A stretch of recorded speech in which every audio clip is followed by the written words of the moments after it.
Hey everyone, it's Sam here with eFoil in Newport Beach, California, and today we have the all-new 2024 Fliteboard AIR. In today's video, we're going to go over all of its new features, take it out on the water for a test ride, and then come back and give it an honest review. So stick around.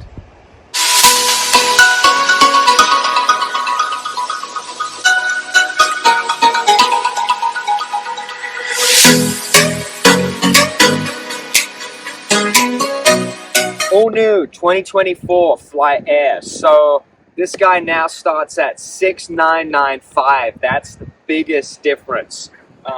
We've also got a new deck pad. We've got some new latches. We've got some new hinges. We've got some new handles, and the design is completely new now, being that the Air is one complete unit. The older one, you had your insert and the bladder. This is now one full piece. Moving on to the deck pad. The deck pad is now recessed versus raised. It's kind of got this nice boomerang design, same as our fiberglass and carbon boards. Our latches are slightly different. They're still aluminum, but the backing is plastic. This is a little more durable. It's not going to corrode as easy, and that's the same for our hinges as well. They're not going to corrode just as much as the aluminum ones. For our handles, we've got the rubber handles, again the same as our fiberglass and carbon boards. These are way more durable, they're better in the sun, and they're not going to tear as easy. The new Airs come in two sizes. We've got the Fliteboard Air and we've got our Fliteboard Air Pro, and they come in three colors. This one is a yuzu, and we have a Palmo and an acai as well. So for 2024, our battery box is slightly different as well. The Air only takes a nano or a sport flight cell. This reduces the cost of the overall design, but also improves ride quality as well, because the battery box is now positioned behind or a little further back over the foil. This improves stability.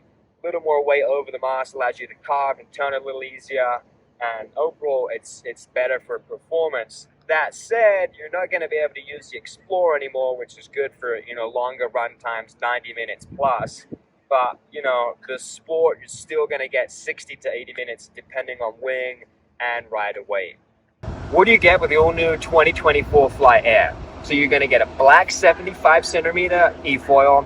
You're going to get a Cruiser 1100 plus 290 tail, standard charger plus nano battery.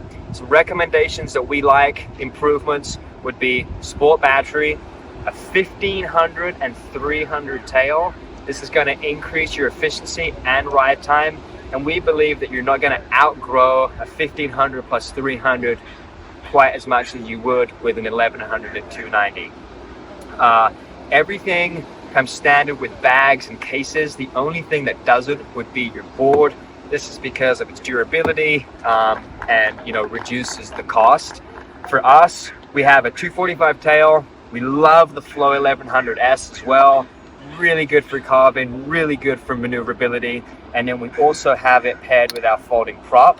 This is going to allow you to catch boat wakes, allow you to catch swell, and overall increase that performance and fun that you can have with a Fliteboard. So our biggest pros for the new Flight Air, we love the fact that it's really durable.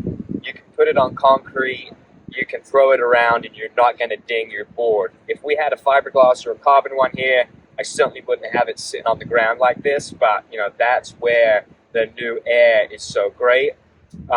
If you've got a boat, you're not going to ding your boat, you're not going to ding your board. You can carry it around kind of hassle-free. If you've got families and you really don't mind about performance, this still performs really well. You can carve and turn, but you can throw your family on. They're not going to get injured by hitting the board. And for us, that's a really big incentive. And then obviously the price. When I started out 5 years ago, eFoils were about $13,500. This now starts at $6,995, which, you can't really go wrong with that price. So, like every board, they do have their disadvantages. In our opinion, the only real disadvantage to this board is when you catch a rail, it's going to dig in more. Why? This is because it's thicker and it has more volume. So, you can put heavier riders on this board, but if you do catch a rail, it's going to suck in a little more than our fiberglass or carbon boards. And then for those who are looking to ride, 90 minutes, 120 minutes, that won't be the case with this board just because it only takes a nano or a sport flight sail. Now that we've completed our first review for YouTube, hopefully one of many, if you're interested in the new Fly Air or any Fliteboard product, you can contact me, sam@ocfoil.com. We'll drop the link below, and yeah, make sure you like, subscribe, all that fun stuff, and yeah, we'll see you on the next one. Cheers.